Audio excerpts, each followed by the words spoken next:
The YSL RICO trial is currently undergoing evidentiary hearings, reviewing various recordings of prosecution witness Woody Copeland. During a jailhouse call between Woody and Jeffrey Young Thug Williams in 2015, Copeland asked Williams for a referral to an attorney. Copeland was being detained for an alleged probation violation due to not completing community service and was asking Williams for assistance with obtaining legal representation. During the call, Williams appears to have been willing to help Copeland, but the call is cut off before the two can make definite arrangements. Or 1333 now. The police, let them jump on me. These niggas crazy, man. Man, whoever has so many problems, and whoever in the jail, all that jump ain't nothing. This shit ain't nothing, man. This shit ain't nothing, man. This shit here a drag, bro. Man, what the hell you talking about? You already know I know what's happening. Some of y'all locked up, I already like, what the hell, what they talking about? Now I'm talking about nobody. That's what I'm trying to tell you. Man, I don't stop right here in front of these folks and look at these folks call that shit on the phone. Yeah. I made Bentley call her. Like, call up, see what the fuck going on. Because of probation, that's just a little bullshit. But the probation will really try to hold you. Just about their money or whatever, so I already know that. I just said, I would just gave him a lawyer, look, 3-4 bands, $2,500. You know, he'll bring you. You have 1 minute left. He'll get you in the courtroom for $2,500. You know, that ain't shit. They don't even want that much. One lawyer had told me. I know. Yeah. So listen, I might have this son text you my information and stuff. You say you try to have me in the morning. Yeah, I had a lawyer or whatever lawyer you choose. I don't have none. Well, I could just have somebody pull up on their son and bring their son the money. Then you see what I'm saying? Or they son mom or dad, because you know they probably know something about the shit. So I can just make anybody go get the money. I can make them pull up to the club, get the money from Ken or anything. Right now, you see what I'm saying? So that ain't no pressure. Shit, we don't know no lawyer though. Yeah, that's what I'm saying. You know my lawyer. So I know mine. I ain't got the number. Hit him. You just tell him. He already got my card and everything. He already got my card in his system and shit. So I ain't got the number. Just hit him. Like, go check on this number right here, and you can go check on this name. And Thank you for using Securus. Goodbye.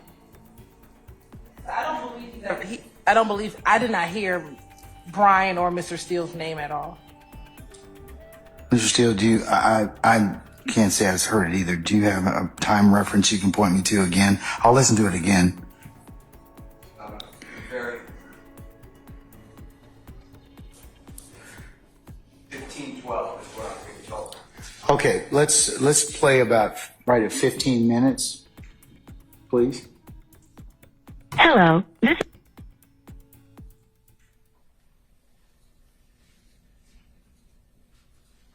Oh. Chris, can I listen to this? Okay, all right. Counsel, I'm going to listen to it through the ear audio system. You're welcome to listen to it as well again. And it's going to start at 15:04. Go to the club, get the money from Ken or anything. Right now, you see what I'm saying? So that ain't no pressure. shit, we don't know no lawyer though. Yeah, that's what I'm saying. You know my lawyer. So you I know mine. I ain't got the number. Hit him. You just tell him. He already got my card and everything. He already got my card in his system and shit. So I ain't got the number. Just hit him. Like, you can stop it. It go does check on this number right Brian. here and go check. So. That's fine. We can stop it right before that portion. All right. Mr. Steele, any further? They're going to edit. They're going to not play that. I do hear your name. At least what's represented to be Brian. So that will be excluded. Do you have any? Does anybody else have any specific objections as to any other period of that call from 000 to 15? About 15 minutes, 10 seconds, or thereafter. Mr. Weinstein. No, you're right. Mr. Matthews. No, you're right. Misty Williams. All right. Mr. Botts on behalf of Mr. Nichols. All right. Mr. Shart. No, you're right. Okay. Anything further, Mr. Lawyers for the prosecution and defense are currently fighting over which part of the jailhouse call to play before the jury, with the prosecution wishing to play the entire call unredacted. But as attorney Brian Steele points out, there are at least two issues with this. The first issue is that when discussing the matter of helping Copeland obtain legal counsel, Williams apparently says, "I know Brian, just hit him." Steele objects to having his name played before the jury, as this could give a negative impression to the jury and prejudice the jury against him. You just ordered to be staged or not played. It's not going to be played. Be clear that we're not just playing his name, but the fact he says, "You know my lawyer," and we'll stop where it says, before it says Brian. And then we'll play after that as well. All right. I don't know the relevance. And then it gets cut off. So I'm objecting to that. To the relevance of, you know, my lawyer. Yeah. Or that part of the tape? What difference does that Okay. State? We believe that as a part of the RICO conspiracy, the fact that the leader is offering up his lawyer to pay for another co-conspirator to gain to get out of jail is relevant information. Who it is, that's fine. But the fact that he's offering up his lawyer for another co-conspirator is relevant. Perhaps more importantly, a second matter is Steele's contention that Copeland's jailhouse request for help with legal counsel should not come in as evidence in the RICO case at all. Steele points out that he never represented Woody Copeland and has never assisted him in a legal capacity. Prosecutors argue that the conversation represents Williams, who prosecutors say is the leader of a criminal organization, offering to pay for legal counsel for Copeland, a subordinate. I think Mr. Williams says, "Get any lawyer you want," something to that effect. It's not a quote. But I don't see the need to say, "I have my lawyer, I have his business card, I can call my lawyer." I don't see how that is relevant. And then it gets cut off. So I don't know if that means what the state is saying is, oh, and then he's going to get Mr. Williams' personal lawyer for Mr. Copeland. That's not what it says. And that would be certainly speculation. That would be speculation, but I think they get at least to play, based upon what they proffered so far, I think they get to play it. And also it's very limited as to what it can be said about it. Because unless Mr. Copeland, has some frame of reference. But I don't disagree with that, but I would like to leave it after "I need money for a lawyer." These are not quotes. But, they're discussing, "I need money for a lawyer. I don't know any lawyer. A statement is made, we'll get any lawyer you want," and then just end it there, rather than "I have my own lawyer and I have him on Rolodex," or whatever I don't think Rolodex is used, but whatever those terms are, at that point I would end it.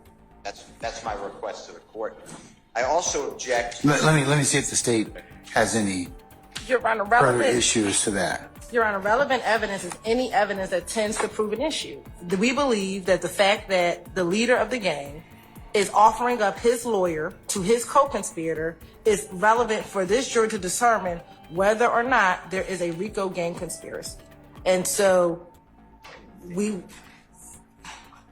believe that is relevant, because the argument is relevant. It also comes in because it's a party opponent admission.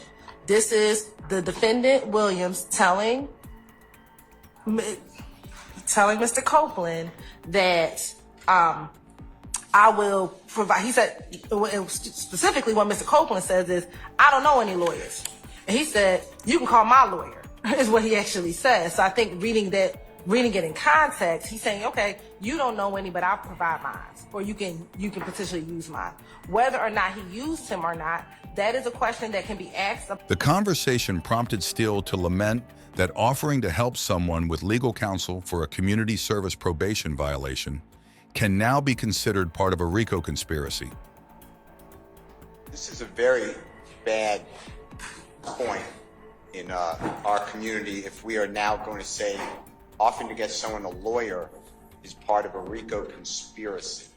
This is a probation revocation case on supposed non-compliance with community service. I know you haven't heard the whole. I haven't, sir. That's what the recording before we started at 13:30. That's what it's about. Mr. Copeland says. After hearing both sides, Judge Glanville ruled that he would allow the recording to be played, presumably after removing any reference to Steele. Your Honor, the state never said, I don't even know where Mr. Steele got that last assertion from. The state said what is relevant is that he was willing to offer up his attorney to represent him. That is where it ends. And everything else Mr. Steele said is great for closing argument. But the relevance of it, it comes in, and then he can argue all of that, what he just said in closing.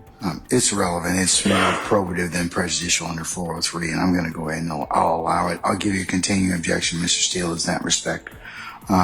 Okay?